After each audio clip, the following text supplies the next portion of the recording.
Hello and welcome into this week's edition of the ARCA Series Rewind Show. I'm Garth Allen. This is Racing News. Now, I know we haven't done one of these in forever. It's good to be back doing a full Rewind show. My schedule seems to be loosening back up a little bit now that I've transitioned into a new day job. So hopefully that means we get more of these coming up soon. I know the ARCA season is pretty much over at this point, but we've still got a few more weeks of Cup, Xfinity, and Trucks. So maybe even after ARCA's done next week, we've still got a couple West races after that, and we've still got Cup, Xfinity, and Truck as well. So you might see Rewind shows all the way up until Phoenix.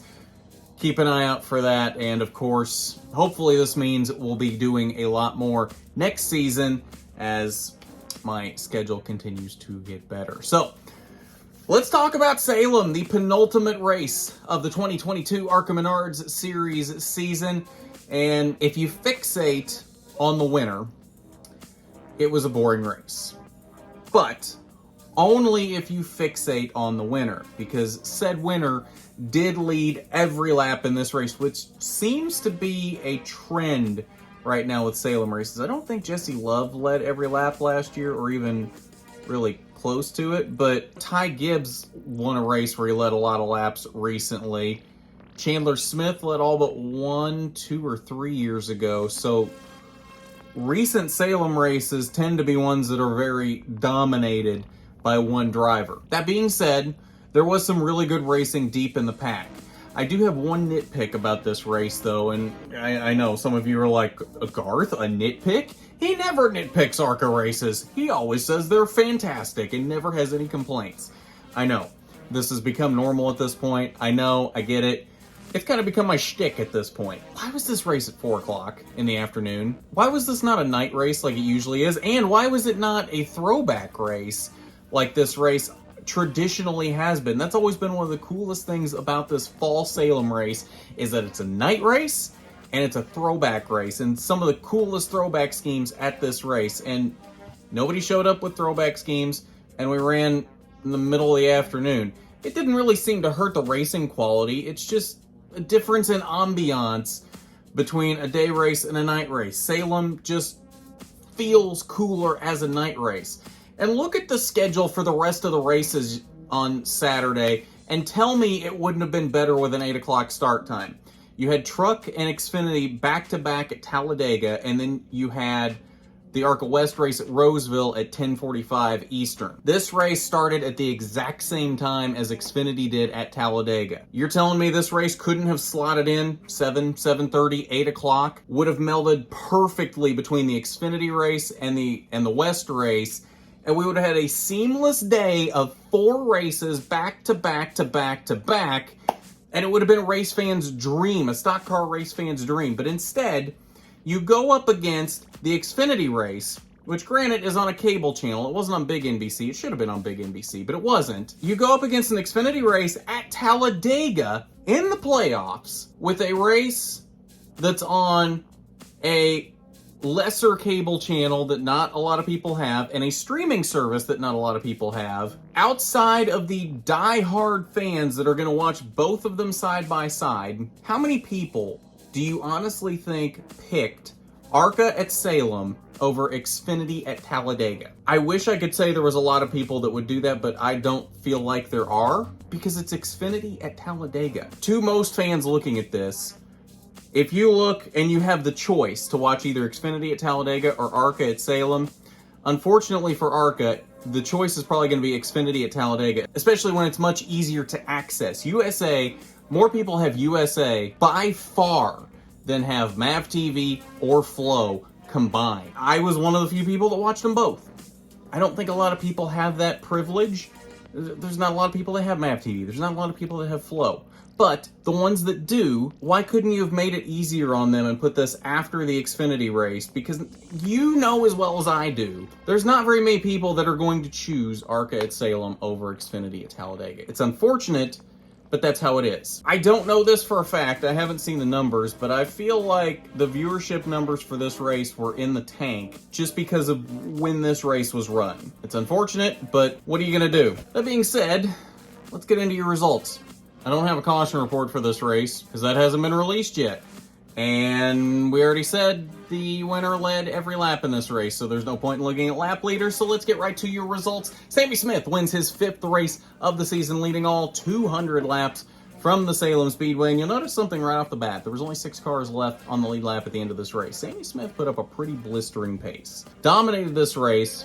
Back-to-back wins now after winning at Bristol. Sammy Smith is on fire, and I don't think there is any question right now that if he had been 18 at the start of this season and hadn't missed those 4 races early in the season because he wasn't 18 yet, Sammy Smith would be the 2022 ARCA champion. And you'll see when we get to the points, he's not going to be far off as is. As long as he has a decent day at Toledo next week, he's not going to be far off, even with missing 4 races. It's incredible the season Sammy Smith has had.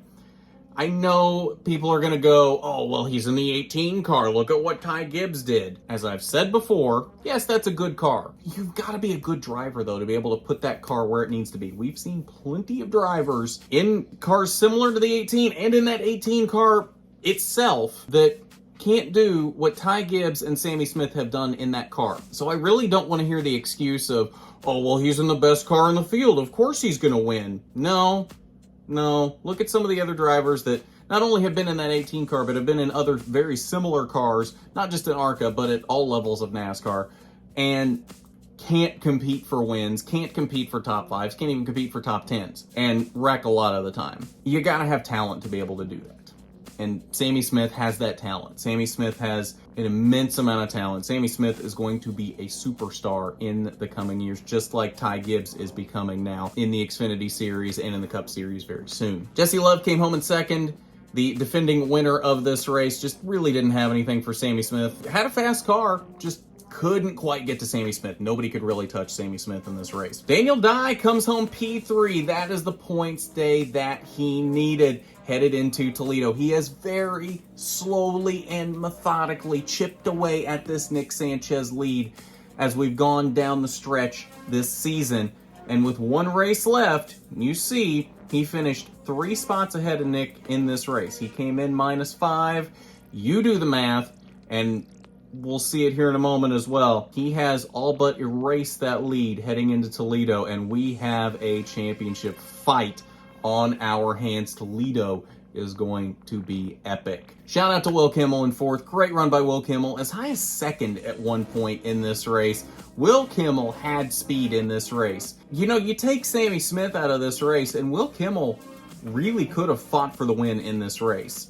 I'm curious to see what happens next year. I'm sure Will Kimmel will be back in this race next year. Clearly, I don't think it would surprise anyone that Sammy Smith is probably moving up to Xfinity or Trucks next year. So you take him out of there. Who knows who ends up in the 18, if the 18 is even still in ARCA next year. You take that 18 car out of the equation. Who's to say Will Kimmel doesn't win this race next year? He looked at different points in this race like he could have won this race if the 18 car didn't exist. That could be something to look for next year in this race. A sleeper, an underdog, a dark horse pick for next year's Salem race very well could be Will Kimmel. Taylor Gray rounded out the top 5. Really didn't have much speed for the top guys all day, but still a decent run coming home in the top 5. Last car on the lead lap was Nick Sanchez in the 6th position.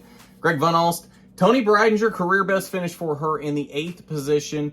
Amber Balkan and Bryce Hogberg round out the top 10. Final page 11 through 19th. There were supposed to be 20 cars in this race, but Tim Richmond wrecked in practice and was not able to start the race. We had 19 cars.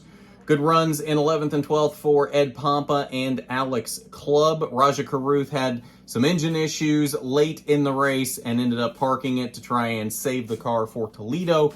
He ended up in the 15th position. Good, smart heads-up thinking by Raja Caruth and the Rev Racing team with that choice. You don't want to tear up that car if that's the one you're taking to Toledo. They save that car in Salem, get it fixed, take it to Toledo. Raja Caruth may very well get his first win at Toledo. He's been decent on these short tracks. He was up to 2nd at one point in this race before those mechanical gremlins started happening.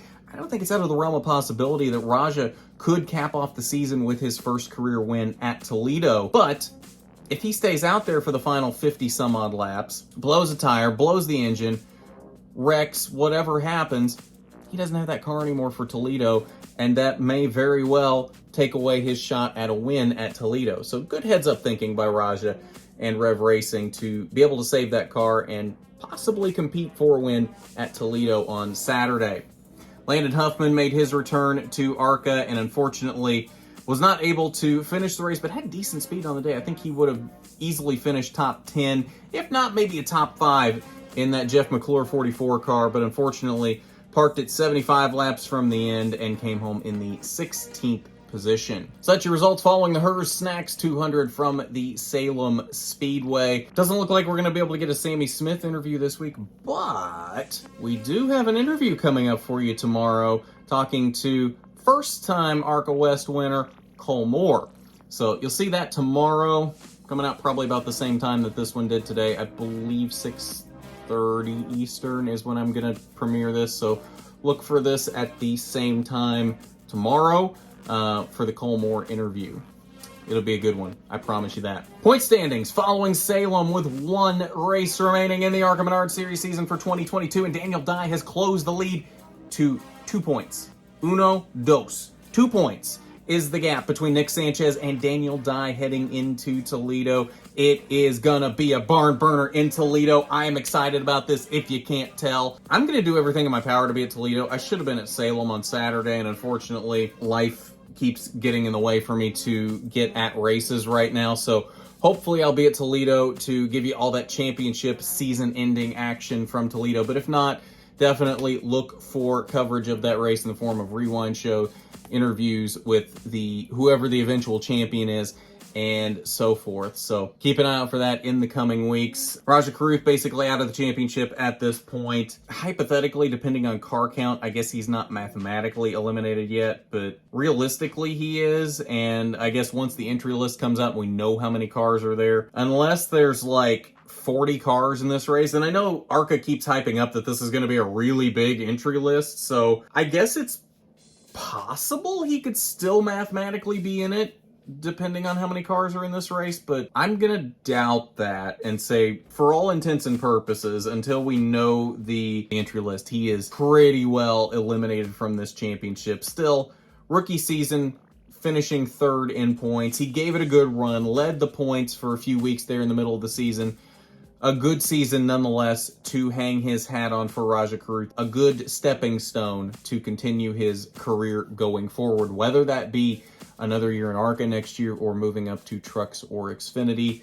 A good leaping off point for that. Greg Van All still holds down the 4th position in points, but he's only 1 point ahead of Sammy Smith now. Sammy Smith more than likely will jump up into this 4th position following Toledo unless something really weird happens at Toledo. That's going to be an interesting battle to keep an eye on. Then Tony Breidinger has fallen to 6th now, out of the top 538 points back. Amber Balkan there in 7th, Brad Smith, Taylor Gray, Jesse Love round out the rest of the top 10 with 1 race remaining in the 2022 ARCA Menard Series season. But those are your point standings following the Herr Snacks 200 from the Salem Speedway. And I believe that'll do it for us on this ARCA Rewind show. Good to finally do another full rewind show. It has been a while. I think IRP was the last one that we did, so it has been a while. Good to get back to doing these. There will, I promise you, 100% will be a full rewind show for Toledo. The race is on Saturday. Rewind will probably go out Sunday, maybe Monday. I had planned on this one going out Sunday, but clearly that didn't happen. So we'll see what life throws at us next weekend. So hopefully that'll be out Sunday, but at the very least it'll be out Monday. And then we may have some Roval rewind shows for you as well, or maybe some 1-minute rewind shows for those, trying to get the flow of content going for all of that, as well as we head toward the end of the season for the top 3 series as well. Now that I've got more time on my hands, I'm really going to try to start pushing out some more content for you, not only to end out this season, but as we go through the off season as well and prepare for 2023, where as long as things keep going in this direction, I'm going to have more time to do things like this for you so we can get back to a good rhythm here on RNN. It has been a very slow year for RNN this year. Unfortunately, I do apologize for that. Life really got in the way, and my schedule was not good this year, nor a lot of other things were good this year. So hopefully, as long as things keep trending upward, 2023 will be a very good year for RNN, and I hope you will stick around for the ride there. I think that's going to do it for us on this one. So at that, I think we'll wrap this one up, and we will see you tomorrow for the Cole Moore interview, and then this weekend for Toledo and Roval coverage. At that, I'm Garth Allen for Racing News Now.